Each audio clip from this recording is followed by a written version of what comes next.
가봐. 천천히 가겠습니다. 장래야. 지금 우리 이제 완만한 경사지로 올라가는 게 옛날 서쪽문으로 들어가는 길입니다.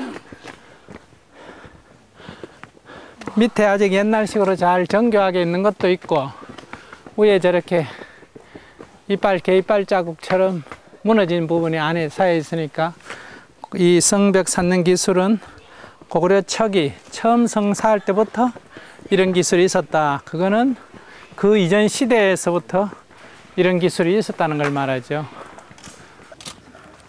이렇게 깎아지른 절벽 위에 성벽을 쌓았으니까 당시에는 이런 지역을 발견하는 것도 굉장히 어려운 일이지. 근데 이렇게 좁은데 이렇게 높은데 성벽을 쌓았다는 것은 그만큼 초기는 주로 방어 목적이었다는 걸 알 수 있지.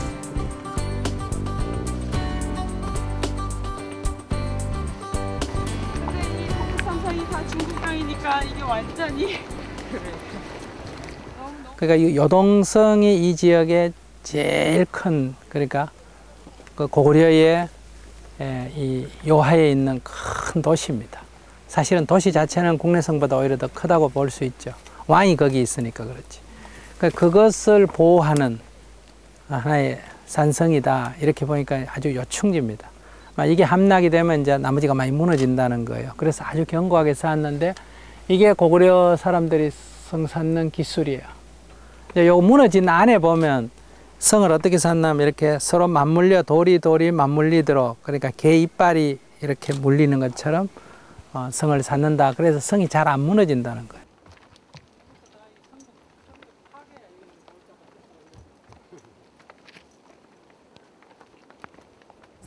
평지에 성을 쌓으면 성 밖에 반드시 물길을 내는 거 아시죠? 해자라 그래가지고 물길을 내가 저기 성벽에 못 붙게 하지 않습니까? 근데 이런 성을 쌓을 때는 반드시 국내성도 그렇고 강을 하나 끼고 또는 강을 2개 끼고 이렇게 쌓는 거는 자연 해자를 만드는 거예요.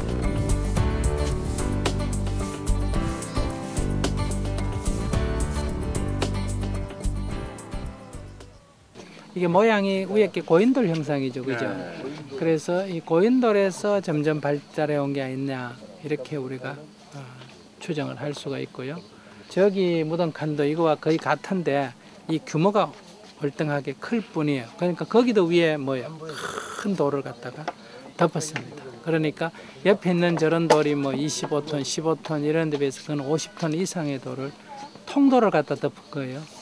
그러니까 그 당시에 어떤 굉장한 어떤 기술이 있어야만이 그게 가능하다 이렇게 볼 수 있죠. 안녕하세요. 동국대학교 윤명철입니다. 저는 전공이 고구려사하고 동아시아 해양사입니다. 남들이 생각하기에는 전혀 맞지가 않죠. 고구려사 또는 고구려인 그러면 여러분 어떤 이미지를 갖습니까? 대륙. 그렇죠. 대륙을 생각하기 쉽죠. 그리고 말을 타는 기마민을 생각하기 쉽죠. 그런데 저는 고구려사를 전공하고 있고요. 한편으로서는 동아시아 해양사를 하고 있습니다. 그러니까 바다를 항해하는 거죠. 조금 전에 제석일 말씀하실 때 바다에서 해양 탐험원 얘기를 주로 말씀하셨는데 고구려족은 상당히 많이 갔죠. 누구보다 많이 했던 것 같아요. 그리고 95년도에는 제가 만주 지역에서 북만주 지역에서 말을 타고 고구려의 2번째 수도로 알려진 국내성까지 기마 탐사를 한 적이 있어요. 고구려사로 박사학위를 받았거든요. 94년도에. 그래서 고구려에서 많이 알아야 되는데 가장 취약점 중에 하나는 분명히 고구려 그러면은 기마민족이라고 얘기를 했고 대륙을 달리는 사람 그렇게 얘기를 하는데 정작 저는 대륙에서 말을 타본 적이 없거든요. 말을 타본 사람과 말을 타보지 않은 사람과는 다릅니다. 그건 분명하죠. 예전에 보통 자가용이 없이 다니던 사람들과 그다음에 자가용이 있을 때랑은 다른 거죠. 국내 여행을 하는 경우와 해외여행을 하는 경우는 전혀 다른 거죠. 도대체 고구려인들은 어떤 생각을 했을까?부터 시작해서 어떤 방식으로 나라를 다스렸을까? 문화의 문제, 정치 구조의 문제, 가장 중요한 전쟁 방식이 하는 문제들이 있죠. 근데 그때까지 말 타본 사람이 없는 것 같았어요. 물론 있었겠죠. 과천이라든가 제주도라든가 그런 건 말고 정말 말 그대로 기마민처럼 끝없이 말을 달려본 이런 경험이 없는 것 같아요. 저도 물론 없었고. 그리고 여러분 잘 아시겠지만 우리나라에서는 말 타고 달리면 바다에 빠지잖아요. 얼마 안 되거든요. 동서로도 얼마 안 되고 남부로도 얼마 안 되고 그러니까 불안해서 말을 탈 수가 없죠. 아마 그래서 옛날 어른들이 역마살 끼면 안 된다고 그러셨나 모르겠어요. 참 잘못된 거죠. 기마민족의 우선이 역마살 끼지 않으면 어떡합니까? 당연히 끼어야 되는 것이죠. 그래서 95년도에 제가 말 타고 그 지역서 내려왔는데 많은 걸 느끼게 됐어요. 아, 기마민이라는 것이 과연 이런 거로구나. 특히 여러분 지도에서 보시면은 좀 특사다른 것이 있지만은 고구려 영토 그랬을 경우에 이렇게 진하게 칠해져 있는 부분, 짙은 황색으로 칠해져 있는 부분이 있고요. 두 번째는 약간 옅은 부분이 있고 희미하게 칠해져 있는 부분으로 구분을 했는데 이 지도를 처음 공개를 했어요. 그랬더니 사람들이 그거를 이렇게 확대 해석해도 되겠느냐 그렇게 얘기를 하더라고요. 근데 제가 아니라고 그랬죠. 왜냐하면 고구려인들은 백제라든가 가야라든가 신라나 우회처럼 이렇게 농경민이 아니거든요. 농경민이면서 동시에 동북 이 지역에서 시베리아 연해 지역에서 수렵 삼림대에서 사냥하러는 사냥꾼이죠. 헌터의 피가 있어요. 또 한 가지는 바이칼도 좋고 흥활령 넘어도 좋겠지만 전형적인 초원유목문화의 피도 있고 그 다음에 여러 군데서 오고 있죠. 우리 문화는 총 7개 플러스 알파의 루트를 통해서 모여들고 있는데 근데 이런 관점에서 보게 되면은 고구려는 분명히 역동성을 가지고 있는 거죠. 그래서 여기는 직접 농경민이 토지에 결박되어 있는 농경민이 직접 농사를 짓지만은 여기 있는 지역 같은 경우는 직접 지배할 수가 없어요. 그러니까 이 지난 부분은 직접 통치구역이기 때문에 고구려 영토를 이렇게 그려도 되는 거죠. 그런데 실질적으로 여러분들은 아마 중고등학교 때나 대학 초에 배웠던 고구려 영토는 이 정도도 안 됐을 거예요. 그런데 최근에는 고구려 영토를 확장시키면서 유화전선을 기준 내려서 이 정도까지 가고 있는 거죠. 그런데 유목민이라든가 아니면 수렵 산림민의 경우에는 직접 통치가 아니라 간접 통치하는 지역이 넓어지기 때문에 당연히 이런 지역도 고구려의 영역이 될 수가 있다는 겁니다. 그리고 이 지역도 마찬가지죠. 이런 것들은 초기 단계도 마찬가지겠지만 고구려 전성기에 가게 되면 전부 다 고구려의 영역 안에 흡수가 되는 거죠. 그래서 이런 지도가 나왔다가 다시 몇 년이 지나고 한 3년 전쯤에 MBC 느낌표에서 돈을 받아가지고 이걸 무료로 제작해서 전국에 보급을 했죠. 이게 바로 그 지도입니다. 그러니까 저 같은 경우는 보통 사람이 생각하는 고구려를 했을 경우에 대륙과 연결된 기마에 연결된 경험도 했고 또 한 가지는 바다도 있다는 것이죠. 여러분이 통념을 깰 필요가 있는데요. 우리 민족은 해양 활동이 매우 활발한 나라였습니다. 사람들이 보통 일본 그러면 떠올리는 몇 가지 단어가 있는데요. 일본 하면 어떤 단어가 떠오릅니까? 일본 제국주의, 식민주의 또 네? 쭉 올라가게 되면 외구 떠오르잖아요. 외구. 늘 외구에서 피해를 받았다고 생각하죠. 그래서 일본 그러면은 태생적으로 도덕적으로 문제가 있는 집단으로 이해하고 있어요. 그럼 우리는 해적이 없었겠습니까? 삼면이 바다인데. 그렇죠. 삼면이 바다죠. 삼면이 바다인데 바다에서 해양 활동이 없었다면은 이 땅에 살았던 사람들은 전부 다 바보입니까? 그리고 해양 활동이 있었다면은 당연히 해적이 있어야 되는 것 아니겠어요? 그런데 동아시아 역사를 살펴보게 되면은 외구가 등장하기 전에 먼저 등장하는 해적은 신라구입니다. 신라 해적들. 그러니까 해적의 존재를 인정하고 해적을 꼭 나쁘게 볼 필요는 없지만 나쁘게 봐도 상관없이 어쨌든 우리 민족의 해양 활동이 있었다는 거죠. 이것이 원래 우리 모습이에요. 그래서 제가 이 지도를 그린 이유 중에 하나는 우리 민족의 역사를 바라볼 때 새로운 시각에서 보자는 거죠. 생각의 지도를 넓혀라 하는 것이 근래에 나온 책의 제목인데 실제로 우리 민족의 역사는 여러분들이 그동안 알고 있는 것처럼 반도의 역사가 아니죠. 지금 우리 역사 무대, 역사의 터, 그럼 누구나 할 것 없이 한반도 얘기를 합니다. 그렇죠? 한반도. 그런데 이런 용어가 결국 개념을 규정하고 개념의 인식을 규정하고 인식의 실천을 낳거든요. 반도란 말은 우리가 늘상 즐겨 쓰는 한반도란 말은 우리가 만든 말이 아니에요. 한반도란 말은 우리가 만든 말이 아니라 누가 만들었겠습니까? 일본인들이 만든 말이죠. 조선반도란 말을 우리가 한반도로 바꿨을 뿐이죠. 그렇게 만든 이유 중에 하나는 당연합니다. 우리는 반도의 역사라는 겁니다. 반도의 역사이기 때문에 반도가 가질 수밖에 없는 특성, 즉 반도의 숙명이 있다는 것이죠. 예를 들면 사대주의죠. 큰 대륙에 붙은 주변 무적 존재이기 때문에 늘 큰 것에 대해서 사대할 수밖에 없다는 것. 역사는 능동적으로 주체적으로 운영하는 것이 아니라 늘 피동적이고 수동적으로 될 수밖에 없다는 것. 그리고 강한 것에 굴복해지 된다는 것. 이것이 반도적 숙명론이에요. 그리고 이 반도에 사는 사람들을 무엇이라고 부릅니까? 조센징? 아니, 반도에 사는 사람들은 일본인들이 반도인이라고 얘기를 했었죠. 그리고 여기 사는 사람들이 가지고 있을 수밖에 없는 성격이 있는 거죠.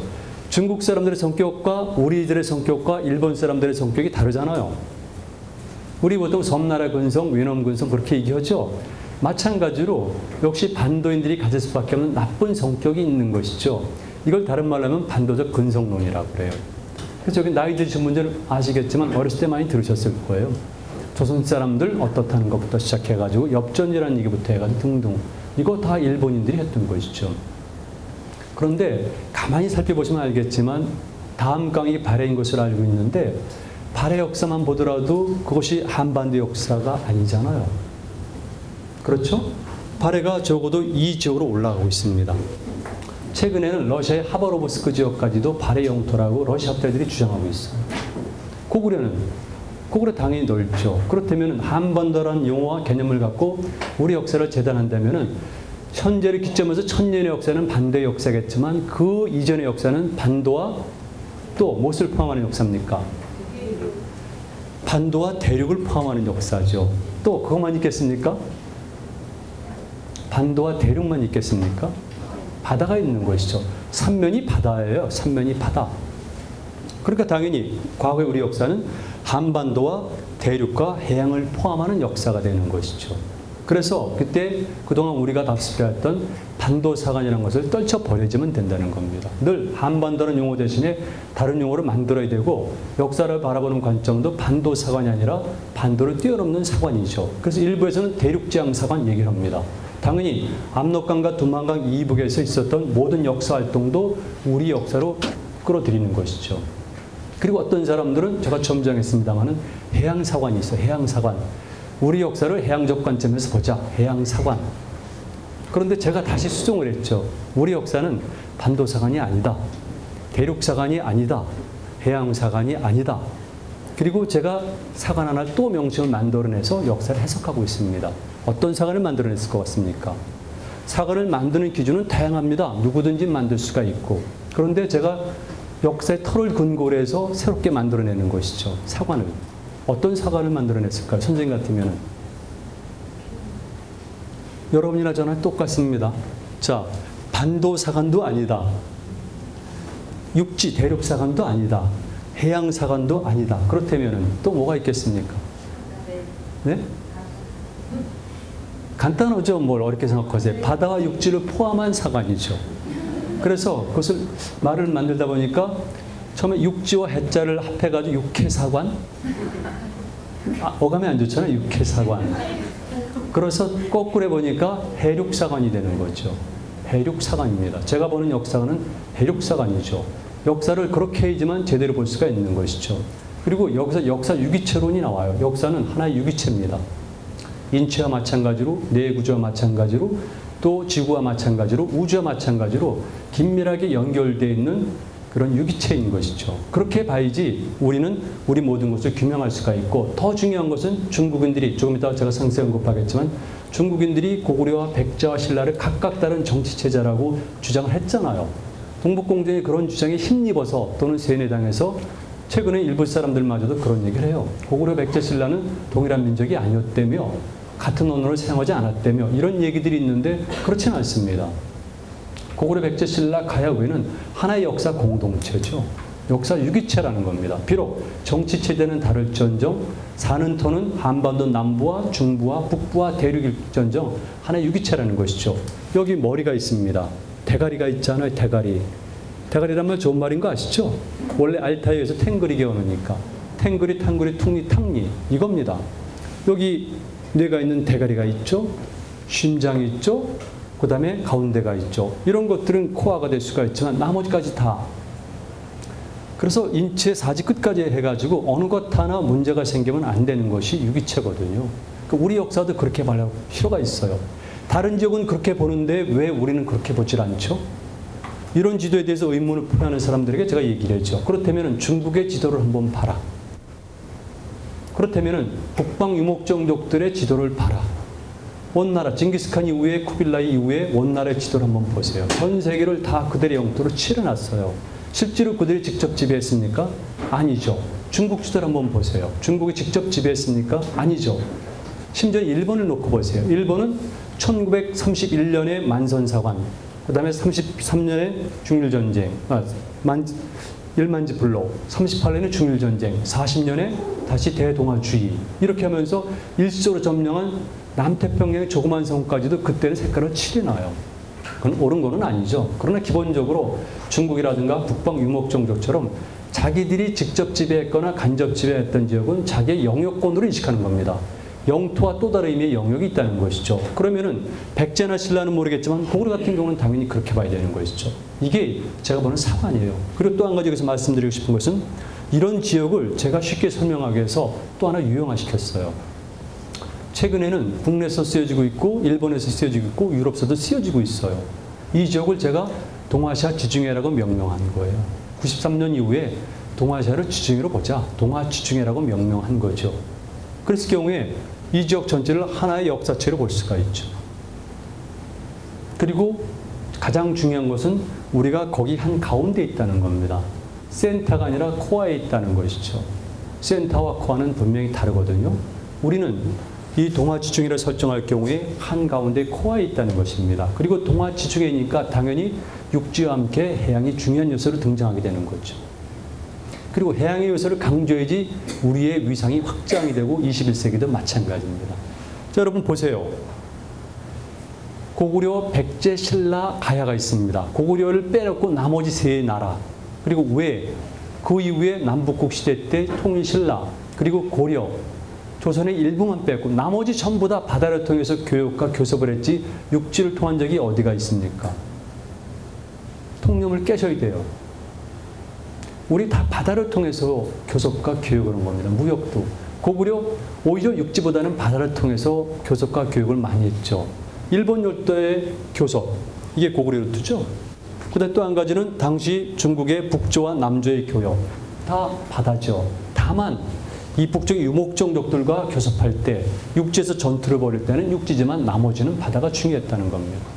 이것이 바로 우리 민족의 역사인데 그동안은 육지 역사, 그리고 반대 역사, 그리고 바다에서 포위된 반대 역사를 봤는데 실상을 보게 되면은 우리 민족의 역사는 말 그대로 동아시아 지중해로 명명할 만큼 바다의 역할이 중요한 이런 범위 속에서 한 가운데 있으면서 육지와 해양을 동시에 활용했다는 것이죠. 이래야지 정상적인 겁니다.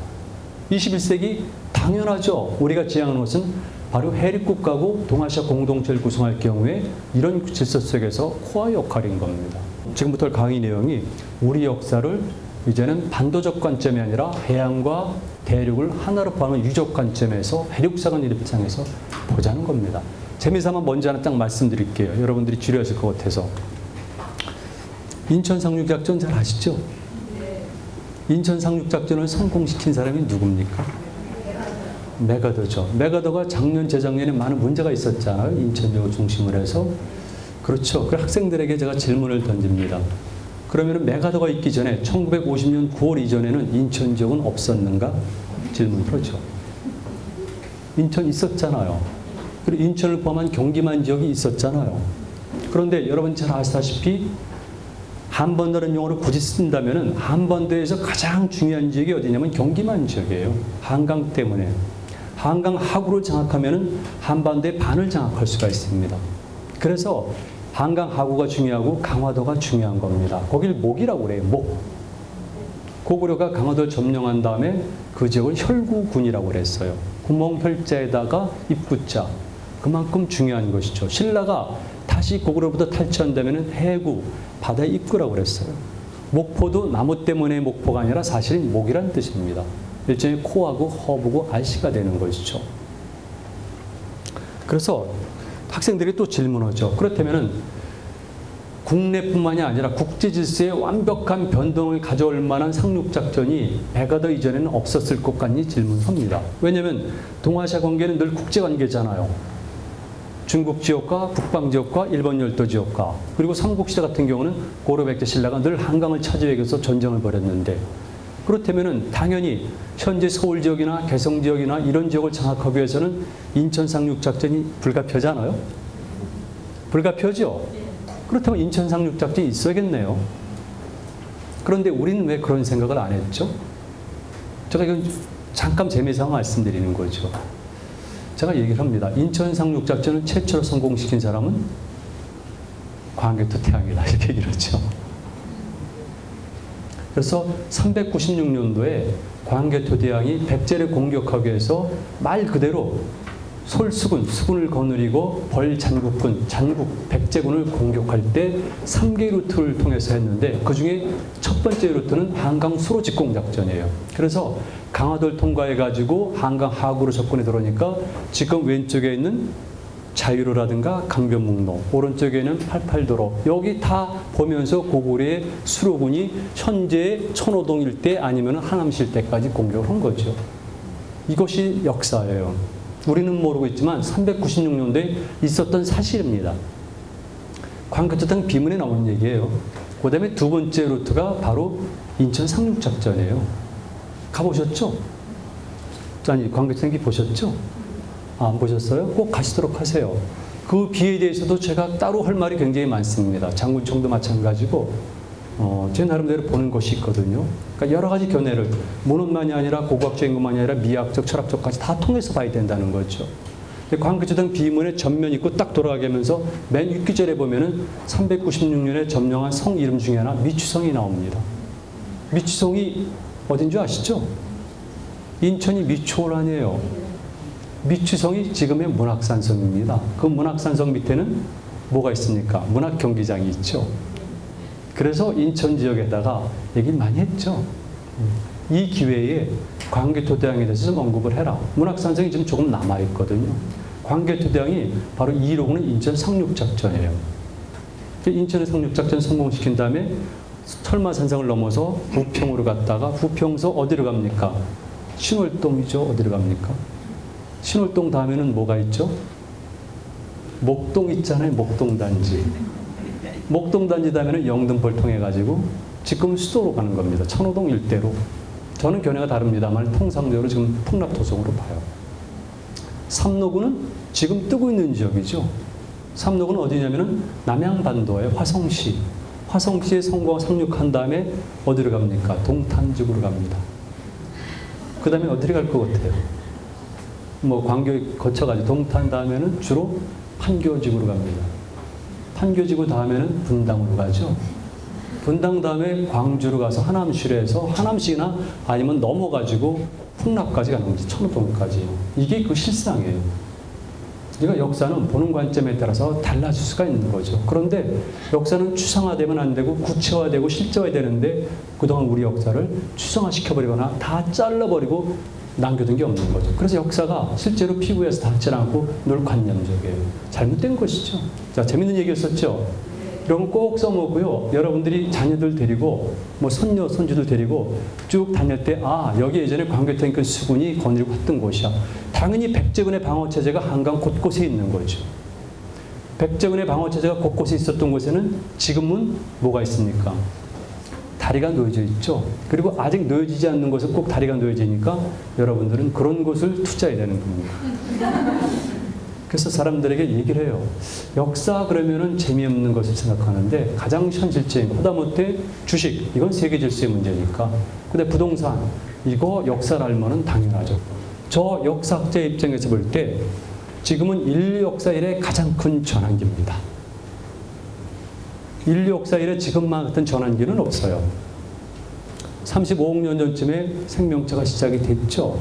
그래가지고 지금은 약간의 차이가 있겠습니다만 400만 년, 600만 년까지 올려오는 경우도 있지만 어쨌든 그 얼음에 인간은 유인원과 빠이빠이하면서 우리가 알고 있는 인간에 가까워진 거죠.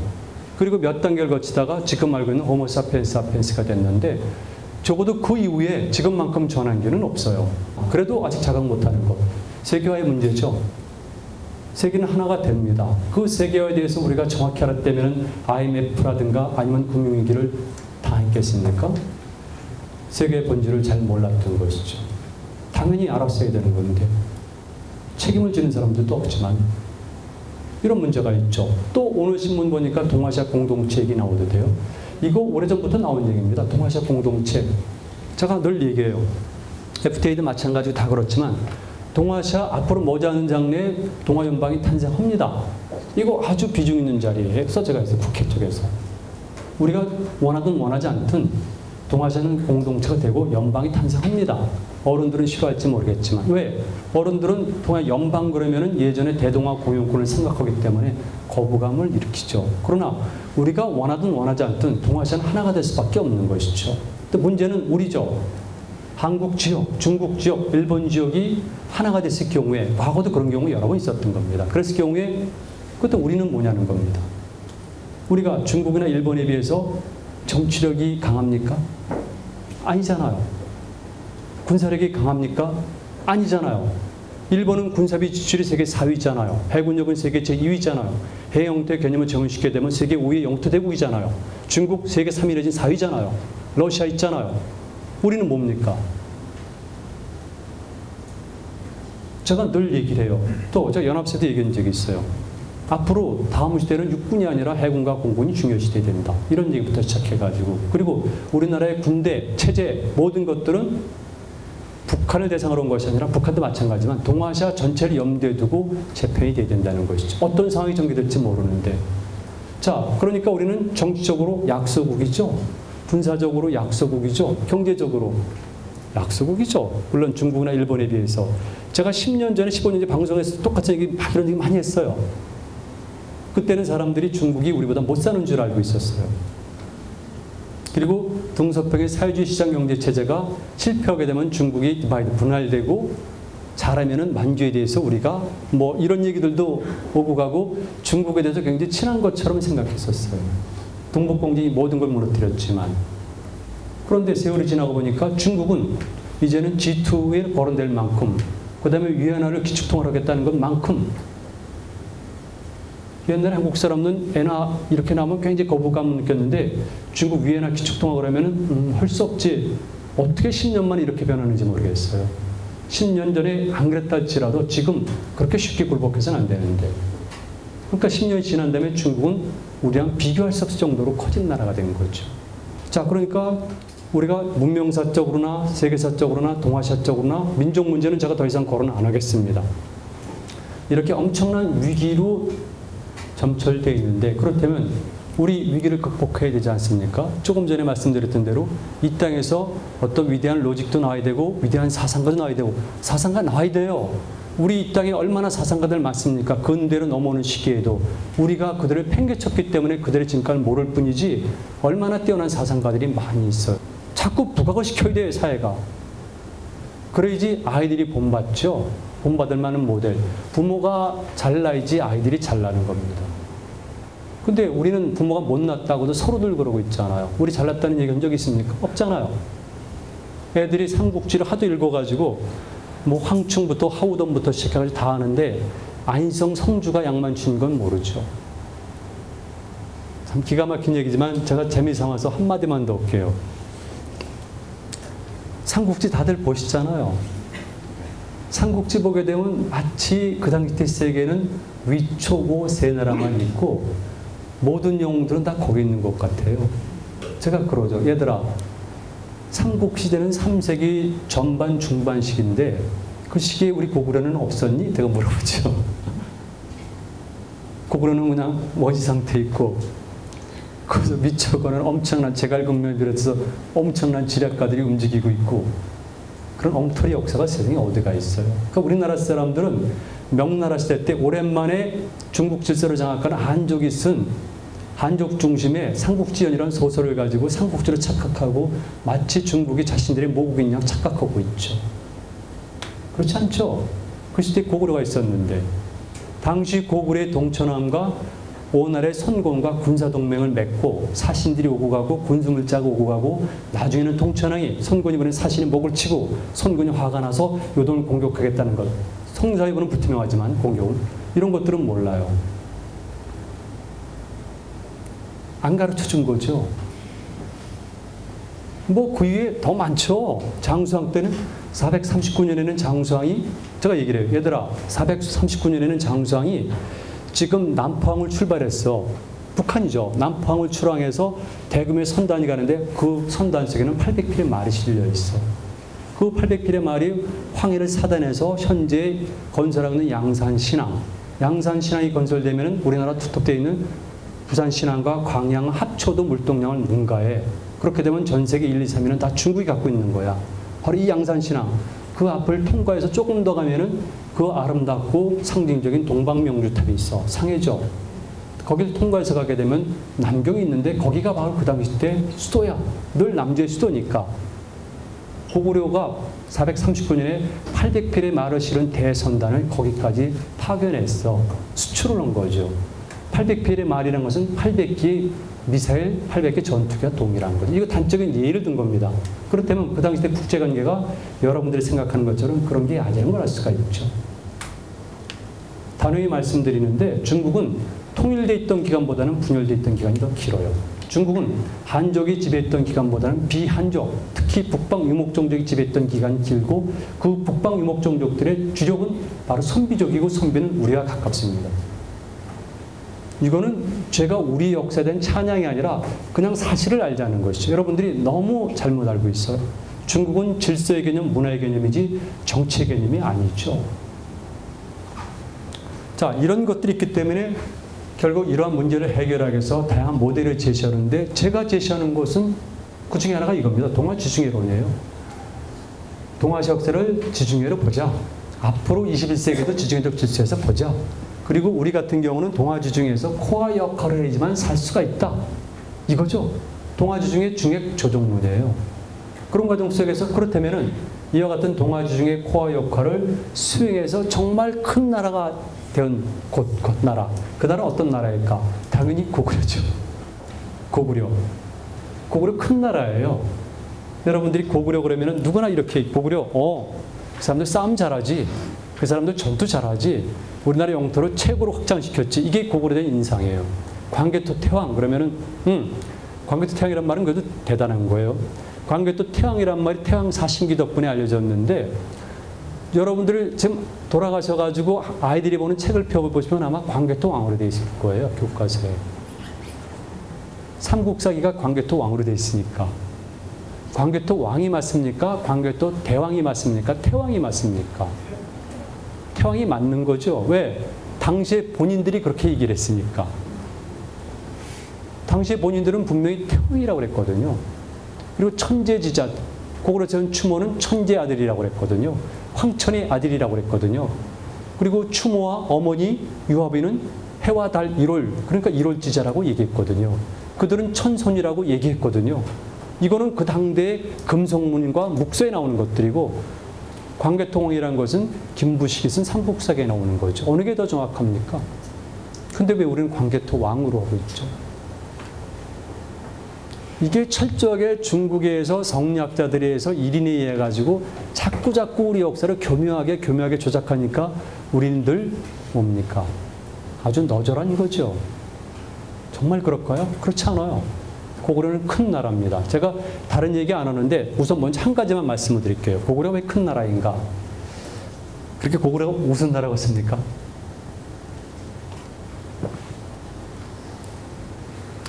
지도가 이 지도밖에 없는데 여러분들이 인식을 확장시키세요. 눈으로는 이만큼 보지만 마음은 이 아시아 전체를 보도록 하세요. 전 세계 질서를 보도록 하세요. 특별한 땅입니다. 이 땅이. 제가 관념적으로 추상적으로 얘기하는 것이 아니라 이 땅은 특별한 땅입니다. 자연환경으로 놓고 볼 때도. 최근에 와서 관광 상품하다 보니까 뭐 여러 가지 얘기 나오지만 정말 이 땅은 특별한 땅이죠. 자, 고구려입니다. 여러분 잘 아시다시피 올라가서 바로 이 지역 쭉 가게 되면 여기 이제 실크로드입니다. 실크로드가 되고 또 위쪽으로 가게 되면 말 그대로 스텝로드, 초원의 길이 있는 거죠. 실크로드는 일본인들이 여러 가지 상업적 목적을 가지고 띄우다 보니까 마치 동서로 있는 길 그러면 실크로드인 것처럼 착각하지만 실크로드보다 더 막강한 위력을 가진 것은 스텝로드죠. 거긴 정치의 길, 군사의 길, 무역의 길. 뭐 대단한 거죠. 전 세계 역사가 바뀌니까. 우리가 얼마 전에 경험했습니다마는 소비에트가 1991년에 붕괴했지만 소비에트는 전형적인 이 유목 세력이에요. 전형적인. 쭉. 과거로 보면 컨티넨탈 오더라고 해서 대륙 질서예요. 미국은 전형적인 머린 오더예요. 해양 질서. 유목 세력들이 무섭죠. 이 동쪽에 고구려족부터 해가지고 서쪽에 어딥니까? 더 블랙시, 흑해, 아니면 한가리 주변 지역, 아니면 모스크바 밑에까지 이 지역. 이 지역까지 동서를 잇는다면은요, 이들 중에서 어느 한 지역이 통일하게 되면 지구의 역사가 바뀌어지는 거예요. 전 지역을 통일하면 끝나는 거죠, 뭐 그거야. 그렇잖아요. 여러분들 뭐 많이 썼지만 다 기억 못 하시겠지만 적어도 징기스칸, 쿠빌라이 이건 아시잖아요. 전 세계가 그 이전에 로마 제국이 멸망했습니까? 이거예요. 이 초원의 유목민족들이 통일하게 되면 전 지구의 질서가 뒤바뀌어지는데 그 유목종족들의 가장 동쪽 끝이 어딥니까? 여기잖아요, 여기.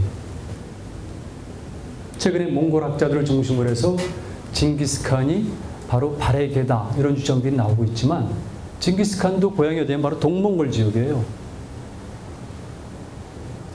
모든 예봉이 어디냐면 바로 이 지역이고 맞닿고 있는 것이 고구려죠.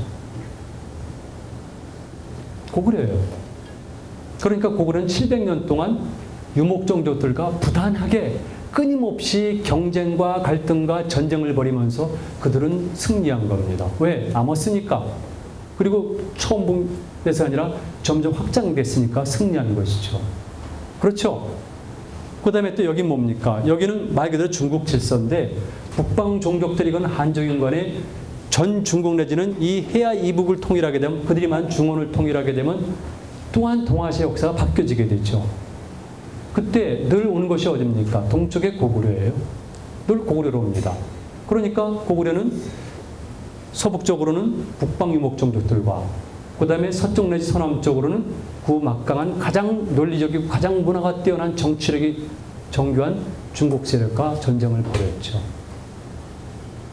고구려는 최소한도 700년입니다. 그런데 고구려 700년 동안에 이 북방 유목종족들은 수없이 명멸해요. 중국도 명멸하죠. 그렇다면 고구려가 얼마나 뛰어난 나라겠습니까? 그들과 그들의 핵우산 밑에 숨어가지고 조공 바친 것이 아니라 그들과 대결하고 전쟁을 불사하면서까지도 700년 동안 버텼다면 결국 이 지역의 최종 승자는 고구려 아닙니까? 마지막에 당나라에게 했지만 그러나 당나라는 618년에 건국한 나라니까 얼마 안 되는 거예요. 고구려 멸망 당시는. 제가 얘기하다 보면 굉장히 많아요. 정말 여러 통념을 깨알 만한 것들이 너무나 많죠.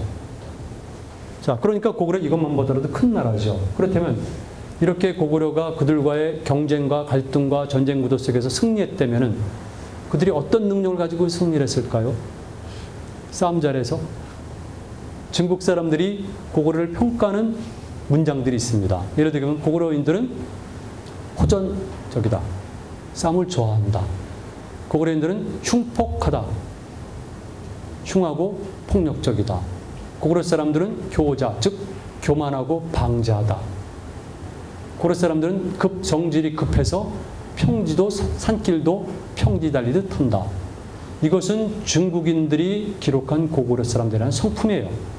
이건 고구려의 우리의 비하인 중국인들이 쓴 겁니다. 그 반대로 해석하면 고구려의 원래 성품이라고 봐요. 반대로 아니더라도 우리는 현재까지 남아있는 고구려의 유적과 유물, 역사, 그리고 고구려 산천을 다니면서 고구려 사람들은 어떤 성품을 가졌는가를 찾아내야 돼요. 그 작업을 게을리하지 않으면 안 된다는 겁니다. 특히 기록이 없는 우리 입장에서는. 고구려인들은 독특한 사람들이에요. 제가 이 부분에는 조금만 소견을 내리면은 제가 아주 오래전에 논문 쓸 때 시대정신이라는 논문 쓸 때 마지막에 이렇게 얘기했어요. 고구려인들을 지탱했던 정신의 가장 궁극적인 점은 자유의지다. 이렇게 얘기했죠. 프리윌. 그러면서 제가 학생들에게 쉽게 얘기합니다. 얘들아, 브레이브하트 봤니? 물어봅니다. 브레이브하트 보셨어요? 네. 마지막에 멜 깁슨이 뭐라고 외치죠? 프리덤 외치잖아요. 자유. 그거 보고 얼마나 사람들이 감동받습니까? 우리 어렸을 때 스파르타카스라는 영화도 있었죠. 그렇죠? 그런데 고구려인들이 프리덤 외치면 안 됩니까?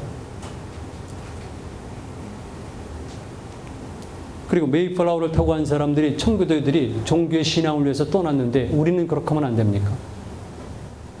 왜 그들의 역사는 그렇게 당연히 받아들이고 그다음에 그들이 분식한 것도 사실을 받아들이는데 우리 있는 거는 왜 인정하지 않죠? 난 정말 이상한 나라로 생각해요. 그런 면에서 고구려 또는 발해 멸망 이후에 한국사는 정말 반성해야 돼요. 자, 제가 고구려 큰 나라는 면에서 이런 문제가 있었잖아요. 또 한 가지 이거예요. 사람들이 고대, 특히 우리나라 역사 그러면은 마치 아무것도 없는 것으로 착각해요. 아니죠. 한 국가가 발전하기 위해서는 말 그대로 국력이 필요하지 않습니까? 국력. 국력의 근간은 테크놀로지가 있어야 되잖아요. 그죠? 기술. 기술을 바탕으로 한 산업이 발달해야 되고, 이 전체를 이어갈 수 있는 시스템이 갖춰져야 되잖아요. 이게 이제 국가 아니에요. 더군다나 이들이 그냥 자기들끼리 모여서 오골조골 사는 것도 아니라 남쪽에서는 신라 백제와 전쟁을 하고, 북방 종족들, 그 다음에 서쪽으로는 중국 세력과 전쟁을 벌이는데, 그들이 국가 체제가 정비 안 되면 어떻게 전쟁을 하겠습니까? 저쪽에서는 전쟁을 몇만씩, 특히 고구려 수나라 전쟁 때 수양제가 동원한 군대는 정병만 113만 3,500명인데, 그 배에 달하는 인류 역사상 1차, 2차 세계대전 빼놓고는 가장 큰 단위 전투가 그 전쟁이에요. 그 전쟁에서 고구려는 승리했고 수나라는 618년에 멸망한 거죠. 얼마나 거기서 뛰어난 지략가들과 뛰어난 용장들이 있었겠습니까? 여러분들이 알고 있는 삼국지연이라는 소설의 뻥튀기한 것보다 더 대규모의 전쟁이 거기서 벌어졌던 거예요. 이거 얼마든지 재부각시킬 수 있어요. 얼마든지 그런 거죠. 그러니까 우리가 고구려였을 때, 제가 고구려 큰 나라 그랬을 때는 바로 정신도 마찬가지겠지만 고구려의 산업이 테크놀로지가 있었던 거예요. 테크놀로지가. 지금 가장 중요한 에너지 자원이 뭡니까? 가장 중요한 에너지 자원. 석유죠. 그럼 석유가 고구려 시대에는 없었을까요? 아니면 메소포타미아 시대에는 없었을까요? 있었잖아요. 근데 그때는 석유를 사용할 만한 이유가 없었던 거죠. 석탄? 심양 같은 데 보게 되면 신석기 시대 때도 석탄 덩어리들 나와요. 석탄 그을음들이. 석탄을 부분적으로 썼다는 거죠. 시대마다 그 시대를 관통하는 시대의 정신이 있어요. 또 그 시대 전체를 일관하는 시대의 테크놀로지가 있어요. 그 다음에 시스템이 있는 거죠. 이게 맞아떨어져 있죠. 그런데 지금은 석유가 중요한 에너지 자원이지만은 고대 사회에서 고구려 시대 때는 가장 중요한 에너지 자원이 무엇일 것 같습니까? 철이죠. 철. 그러니까 지금의 중동 아라비아 사람들이 부자가 된 이유 중에는 오로지 하나밖에 없잖아요. 제가 어제도 얘기했지만 그 사람들 반성이죠. 그러나 분명히 철이죠. 그러면 가장 중요한 에너지원을 확보했다면 고구려는 그냥 거저먹는 거래 일단은. 그렇잖아요. 철 생산지. 그 유명한 철 생산지가 어디 있는 줄 아세요? 우리 배웠는데 중학교 때도. 제가 중학교 때는요. 세계에서 가장 큰 철 생산지는 만주에 있다고 배웠어요. 지금도 가면 안산 제철소가 있습니다. 안산시죠. 그 주변 지역이. 거기 있는 성이 무슨 성인 줄 아세요? 여러분 다 아는 성이에요. 안시성, 백암성, 요동성 다. 그러니까 고구려인들은 당대 최고의 철 생산지를 확보한 겁니다. 그 철 생산지 확보해서 그것을 가공할 수 있는 테크놀로지를 발전시키죠. 그게 제일연 기술이죠. 제일연 기술. 그래서 그걸 가지고 무기를 만들고 농기구를 만들어서 국내용으로 쓰고, 지금 아랍 사람들이 석유를 국내용으로만 씁니까? 수출품으로 쓰잖아요. 그래서 이 철 제품들을 수출을 해요. 곳곳에. 특히 저 북쪽 이런 지역, 여기 철이 없거든요. 제가 말 타면서 느낀 건데 북방 유목종족들에게 철이 얼마나 중요한가를 제가 절감을 했어요. 왜냐하면 말이 군마릇의 기능을 하려면 등자가 있어야 돼요. 아시죠? 등자. 그 다음에 편자가 있어야 돼요. 편자. 제가 말 타는데 하도 타니까 말이 새로 박은 편자가 빠져가지고 산길에서 헤매고 있는 거죠. 그래서 기마민들에게, 유목민들에게 철이 이렇게 중요하구나. 이걸 알았죠. 사례에 보면은 당연하죠. 고구려인들이 저 북쪽 쪽에, 오늘날 흥할령 쪽에다 철을 수출하고 거기서 말을 수입하죠. 이런 것들을 일본 학자들이 마철 교육이라고 해요. 말과 철을 바꾸는 교육. 그리고 거기서 말이라든가 가장 값비싼 단비 가죽을 비롯한 가죽들을 수입해서 고구려에서 쓰기도 하고 어떻게 합니까?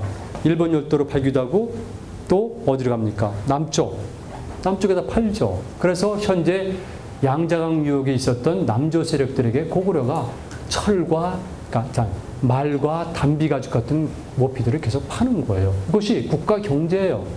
그러니까 고구려는 큰 나라가 된다고 그랬을 때 그들이 이렇게 하는 마인드, 정신도 있고 자유의지죠. 누구의 거대한 불확실성에서도 포기하지 않고 끝까지 적들과 싸우면서 항복하자는 그 사람들, 그 정신, 그거 얼마나 위대해요. 제가 보기엔 청교도 정신보다 더 뛰어난데요. 그 다음에 골드러시를 향해 가지고 서쪽으로 달렸던 말 그대로 서부의 사나이들보다 더 프론트 정신이 강한데요. 제가 보기엔. 근데 왜 그들은 높게 평가하죠? 그들의 개척 정신, 모험 정신, 탐험 정신 높이 평가하면서 우리 역사에서는 탐험 정신, 모험 정신, 개척 정신 같은 거를 표현을 왜 안 하는지 난 모르겠어요. 그렇게 많은데 우리 민족의 역사, 개척의 역사, 탐험의 역사죠. 일본 열도 다 이거 디아스포라 형성한 거 다 개척의 역사죠. 고구려는 굉장히 큰 나라예요. 제가 그래서 고구려를 모델로 해서 말 그대로 21세기 발전 전략을 구사하게 되는 것이죠.